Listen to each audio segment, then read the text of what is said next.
Hi, Chef Lou. Welcome to Reasor's Kitchen. Today we are doing American classic meatloaf. It's a great recipe. Let's get started.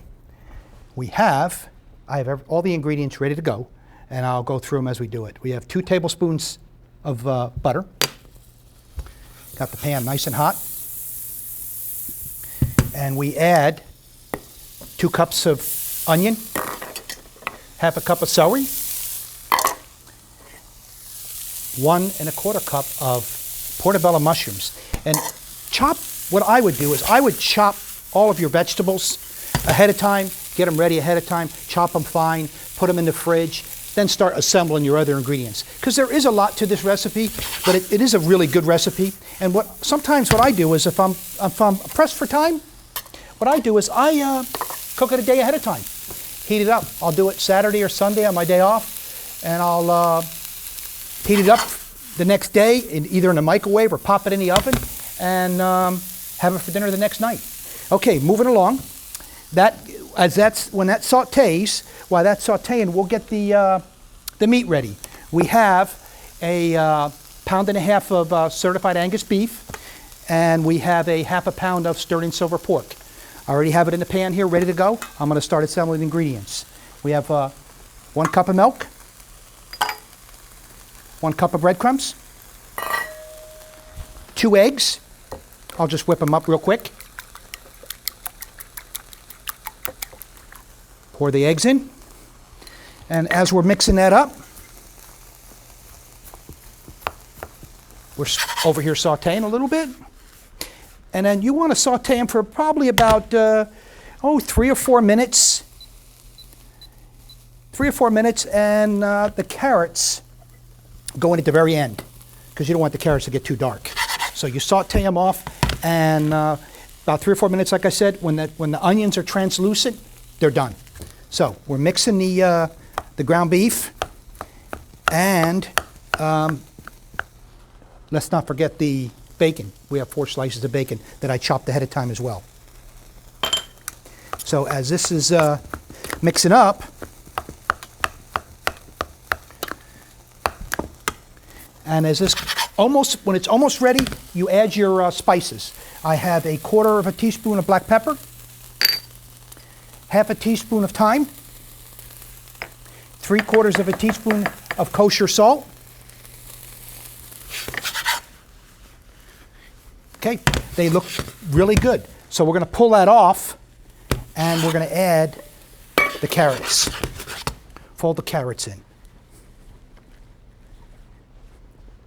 And while that's cooling, because it needs to cool a little bit so we can mix it up. While that's cooling, I'll finish mixing this, and we'll make our glaze. Our glaze consists of 1/2 cup of ketchup, 2 tablespoons of brown sugar, and 2 teaspoons of cider vinegar. That's your glaze, and what a great glaze. It mixes really well, really nice, and it's a little sweet, and when it comes out of the oven, and this goes on top of the meatloaf before we put it in. So, we got that ready to go. Let's mix this up a little bit more. I'm going to use my hands, because it just mixes so much nicer. And we're going to fold in our vegetables.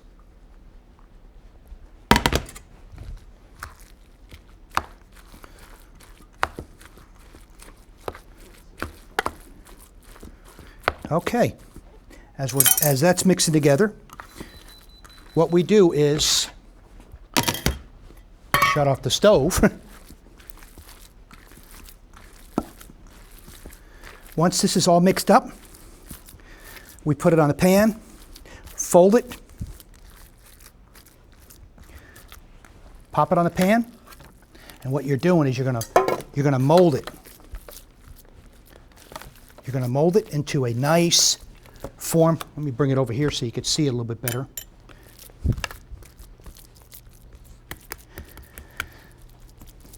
Look at that. Isn't that pretty? And then you kind of make a little, like a ridge around the top, just like a little, so you can hold some of that glaze and it doesn't all roll off and burn on the bottom of the pan. Look how pretty that is. Then we take the glaze and we pour the glaze on top like that. Look at that. Then we move it around a little bit. Kind of make a little something to hold it with up there so it doesn't roll off. That was the quick part. The hard part is chopping the vegetables. So it's going to go in the oven. We're going to put it in the oven for 1 hour at 350 degrees. And we'll check the temperature when it comes out, make sure it's the right temperature, and here we go. Okay. It's been about an hour. We're going to take the meatloaf out. We're going to check it. Like I said, an hour at 350 degrees. Let's do a quick probe and make sure it's comes up to 155 degrees. You want to make sure it's cooked enough.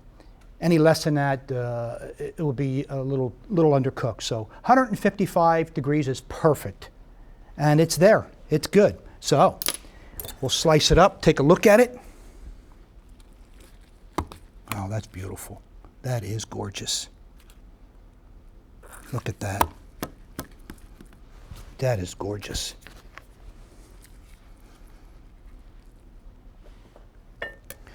I'm serving it with a little spring salad. And as my grandfather always says, let's eat, manja, enjoy. We'll see you next time.